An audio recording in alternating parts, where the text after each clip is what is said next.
సమదర్శనంబున జలజాత భవుడన వరమ ప్రసన్నత భర్గుడనగా ఎల్ల గుణంబుల నిందిరా విభుడన అధిక ధర్మమున యయాతి అనగా ధైర్య సంపద బలి దైత్యవల్లభుడన అచ్యుత భక్తి ప్రహ్లాదుడనగా రాజతోదారత రంతిదేవుండన ఆశ్రిత మహిమహేమాద్రియనగా యశమునార్జించు బెద్దలనాదరించు అశ్వమేధంబులనరుంచు ఆత్మసుతుల ఘనుల బుట్టించు దండించు కలుల బట్టి మానధనుడు నీ మనుమడు మానవేంద్ర. అనంతరం ఉత్తర గర్భంలో ఉన్న పిండాన్ని రక్షించటం కోసం కృష్ణుణ్ణి ప్రార్థించి ఆ ఉత్తర గర్భ పరిరక్షణ అయిన తర్వాత కుంతి ఏ విధంగా కృష్ణుణ్ణి ప్రార్థించిందో కుంతి స్తవం ద్వారా మనకి తెలియజేశారు. దాని తర్వాత వైరాగ్యంలో ఉన్న ధర్మరాజుకు కర్తవ్యం బోధించిన భీష్మ స్తవం చాలా ప్రసిద్ధిగాంచింది. అనంతరం కృష్ణుడు ద్వారకకు వెళ్ళేటప్పుడు హస్తినాపుర ప్రజల యొక్క బాధ ఆవిష్కరింపబడింది. ద్వారకా నగరంలో కృష్ణుడి గురించి వాళ్ళంతా ఎలా వేచి చూస్తున్నారో అంతమంది భార్యలతో ఏకకాలంలో అస్కలిత బ్రహ్మచారి అయిన కృష్ణుడు ఏ విధంగా రమించాడో తెలియజేశారు. ఇదంతా అయిన తరువాత ధర్మరాజు ధర్మబద్ధంగా పరిపాలన చేస్తున్న సమయంలో పరీక్షిత్ జననం గురించి మనకు చెప్పటం జరిగింది. ఈ కథాక్రమం అంతా మనం ఒక్కసారి పరిశీలిస్తే దివ్య జీవితానికి ఇది ఎందుకు సోపానం అవుతుందో మనకు అర్థం అవుతుందండి. అందుకోసమే నేను ఇంత ఉపోద్ఘాతం చెప్పాను. ప్రతివాడు జన్మనెత్తిన తరువాత అశాంతితోనే ఉంటాడు. ఎందుకని అంటే భవం అనేది ఒక రోగము కనుక. అందుకే మనం భవానీ భర్త భావ సంభవ వైర్ భవరోగ భంజను పాలనయను అంటూ ఆ స్వామిని కీర్తిస్తాం. దీనికి పరిష్కారం ఏమిటి అంటే కృష్ణుడి కథను తలుచుకోవటం ఒక్కటే దీనికి పరిష్కారము.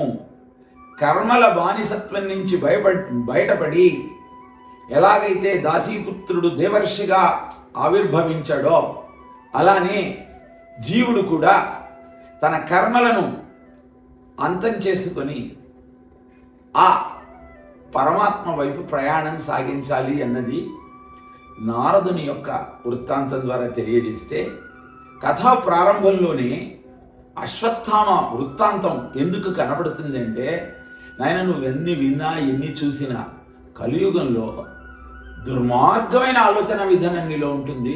శిశుహత్య మహాపాతకమని తెలిసి కూడా అశ్వత్థామ గురువు యొక్క పుత్రుడు, గురువంతటి వాడు నిద్రిస్తున్న సమయంలో పిల్లల కుత్తుకలు ఖండించాడు. ఇలా ఉంటుందయా? అందుకే అశ్వత్థామ చిరంజీవి కలియుగం అంతా ఉంటాడు. ఈ కలిని నిగ్రహించాలి అంటే ఆ అశ్వత్థామకు గర్వభంగం చెయ్యాలి, వాడికి ఉన్నటువంటి శక్తినంతా హరించాలి. ఎలా అయితే ఆ అశ్వత్థామ యొక్క సొత్తును తీసుకొని శిరోముండనం చేసి ఉన్న చోటు నుంచి బయటికి వెళ్ళగొట్టారో అలానే కలి అనే అశ్వత్థామ దగ్గర ఉన్నటువంటి బలం నిన్ను అధర్మ మార్గాన ప్రయాణించేటట్టు ప్రోత్సహించటమే.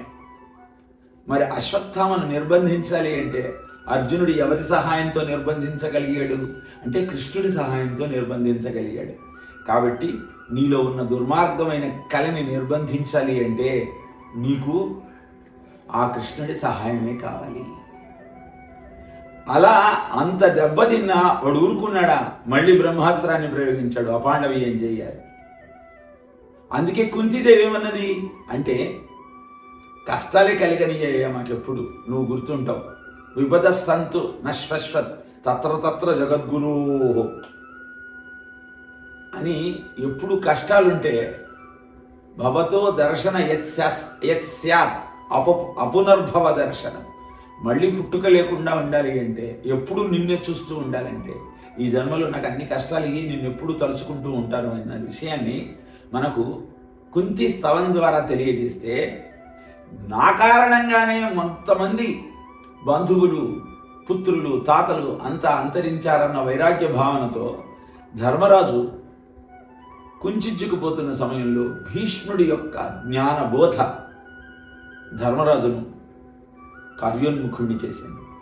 అలా కృష్ణుడు పాదాలు పట్టుకుని పెద్దల యొక్క ఆశ్రయంతో నువ్వు ముందరికి నడవాలి అంటే భాగవతాన్ని చదువుకుంటూ కృష్ణుణ్ణి ఆశ్రయించి ఆ కృష్ణతత్వాన్ని ఎలా ఆశ్రయించి ఎలా అర్థం చేసుకోవాలన్న విషయాన్ని మన ఇంట్లో ఉన్న తండ్రి, తాత, పెద్దల ద్వారా, పుస్తకాన్ని మించినటువంటి పెద్దలు ఎవరుంటారు కాబట్టి ఉన్న వాంగ్మయం ద్వారా, ఋషుల యొక్క వాక్కుల ద్వారా గ్రహించమని దాని అర్థం అండి.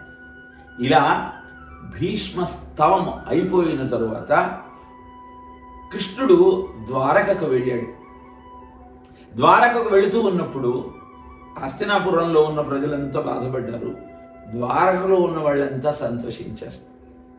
అలా ఆ కృష్ణతత్వం నీతో ఉన్నంత కాలము నీకు ఆనందంగా ఉంటుంది, ఆయన దూరంగా వెళుతున్నాడన్న భావన నీకు బాధ కలగజేస్తుంది. కాబట్టి ఆయనను ఎప్పుడూ నీలోనే స్థిరంగా ఉంచుకునే ప్రయత్నం చెయ్యి అని ఇక్కడ మళ్ళీ రాడాచూడ సమస్త జీవులలో రాడాచూడ సమస్త భూతములలో రజుల్లు వాడిచ్చటన్ లేడా పారుని చిచ్చరంబు తొలగన్ లీలాగతింద్రోచి అంటూ పిండము ఏ విధంగా పరమాత్మను ప్రార్థించిందో తెలియచేస్తూ ఇవాటి పద్యంలో జన్మించినటువంటి ఆ పరీక్షిత్తు ఏం చెయ్యబోతాడో మనకు ఈ పద్యం ద్వారా తెలియజేస్తున్నాడు. ఆయన ఎలాంటి వాడు పుడుతున్నాడంటే సమదర్శనంబున జలజాత భవుడన. జలజాత భవుడు అంటే బ్రహ్మదేవుడు.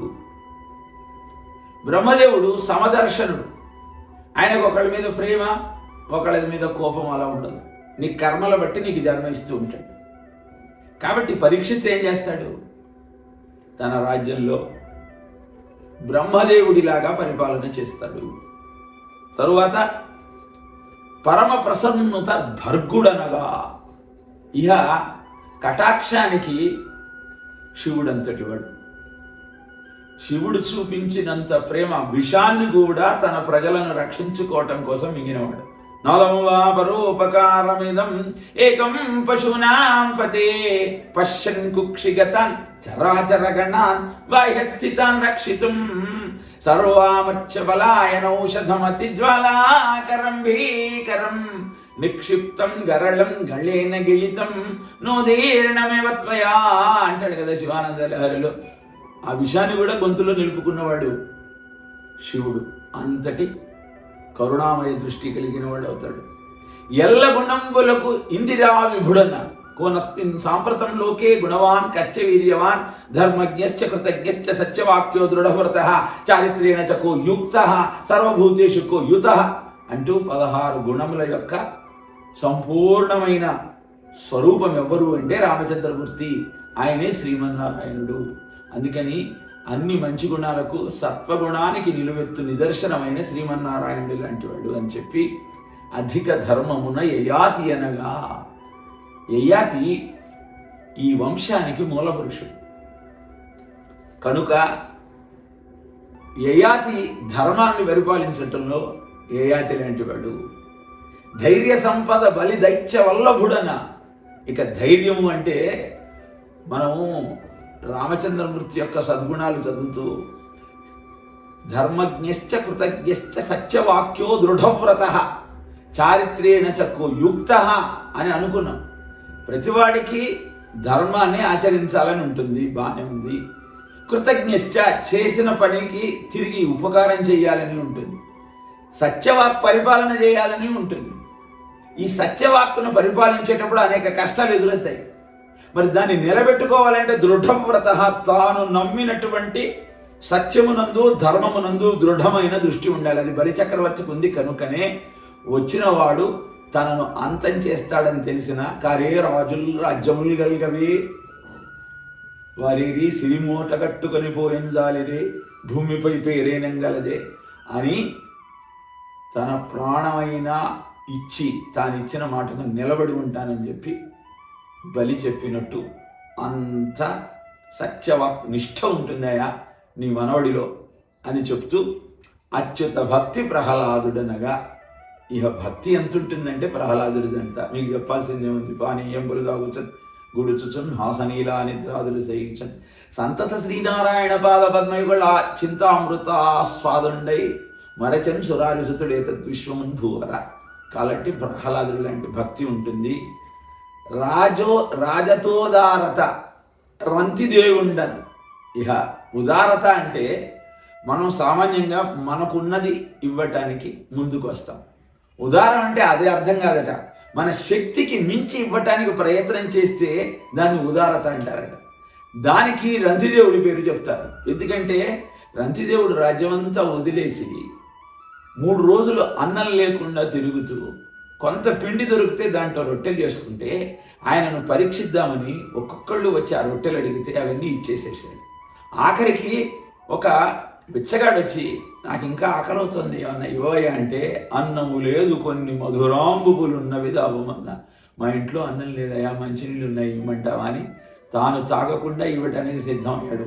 తనకు మించినటువంటి ఔదార్యాన్ని చూపినటువంటి రంతిదేవుడితో సమానమైన వాడు పరీక్షిత్ మహారాజు. అదే నీకు పుట్టబోయే నీ మనవడు అని చెప్పి ఆశ్రిత మహిమ హేమాద్రి అనగా, ఇహ ఆశ్రిత జనులను సంరక్షించటంలో హిమాలయ పర్వతం లాంటి వాడు అని చెబుతూ యశమును ఆర్జించు. ఈ లక్షణాలు ఉన్నవాడందరికీ కీర్తి వస్తుంది.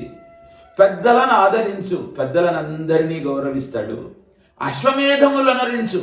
అశ్వమేధ యాగం ఎందుకు చేస్తారు అంటే, నువ్వు కోరిన కోరికలన్నీ నెరవేరాలి అనుకుంటే వాటికి మంత్రాలు ఉంటాయి. మరి అవి సఫలత్వాన్ని అందాలి అంటే నీ పాపం అంతా ప్రక్షాళన కావాలి. అందుకే దశరథుడు కూడా సంతానం కావటం కోసం పుత్రకామేష్టి యాగం చేసే ముందు అశ్వమేధ యాగం చేస్తాడు. కాబట్టి ప్రజలందరి పాపాలను హరించటం కోసం అశ్వమేధ యాగం చేస్తూ ఆత్మసుతుల ఘనుల పుట్టించు. ఇది చాలా ముఖ్యమండి. ఈ మధ్య కొన్ని మతాలు ఏమని ప్రచారం చేస్తున్నాయంటే, మీరు భార్యాభర్తలు వివాహం చేసుకున్నారు కానీ సంగమంతో కలవకండి, సంతానాన్ని పొందకండి, అది మహాపాపం అని చెప్పేటువంటి పాషండ మతాలు బయలుదేరుతున్నాయి. పితృ రుణాన్ని తీర్చుకోవాలి అంటే సంతానాన్ని పొంది తీరాలి. భార్యాభర్తల సంగమం అనేది బ్రహ్మచర్యంతో సమానము. ప్రాజాపత్య బ్రహ్మచర్యం అంటారు దాన్ని. ఎందుకని ఇన్నిసార్లు చెప్తున్నానంటే, ఆ పాషండ మతాలు ప్రాచుర్యంలోకి వస్తున్నాయి. అలా కొంతమందిని చూశాను, వాళ్ళు భార్యాభర్తలు కానీ కలవరట. సంతానం ఎందుకు లేదంటే, మేము ఫలానా మతాన్ని అవలంబిస్తున్నామండి వాళ్ళు చెప్తారు. మానవ జన్మట మళ్ళీ మానవ జన్మే దొరుకుతుంది. ఇవన్నీ దరిద్రాలే, వాళ్ళ స్వకపోలం నుంచి వచ్చినవే. కాబట్టి చెప్పండి కనపడ్డ వాళ్ళందరికీ. ఇలా ఘనులైనటువంటి సుతులను పుట్టిస్తాడు, మామూలు వాళ్ళని కాదు. ఎందుకంటే నీ ధర్మబద్ధ జీవనమే నీకు సత్సంతానాన్ని ప్రసాదిస్తుంది. అంతేకాదు, దండించు కలుల బట్టి దుర్మార్గులందరినీ శిక్షిస్తాడయా. మానధనుడు నీ మనువడు మానవేంద్ర. నీ మనవడు ఎవరైతే ఉన్నారో వాడు మానధనుడు అంటూ జరగబోయే సత్యాన్ని జాతకం ద్వారా చూసి ధర్మరాజుకు వివరించారు పండితోత్తములంతా. అంటే భాగవతం కూడా ఏం చెబుతోంది? జ్యోతిష్యం అనేది వేదాంగమే. జరగబోయే నిజాలను జాతక చక్రం ద్వారా తెలుసుకుని దాని నుంచి బయటపడటానికి అవసరమైనటువంటి దోష నివారణ సాధనలను మనం చేసినప్పుడు ఆ ప్రభావం కొంత తగ్గుతుంది. కనుక తెలుసుకుందాం. ఆనందంగా అద్భుతంగా జీవనాన్ని గడపడానికి అవసరమైన సాధారణ క్రమాన్ని అవలంబించే ప్రయత్నం చేద్దాం. ఓం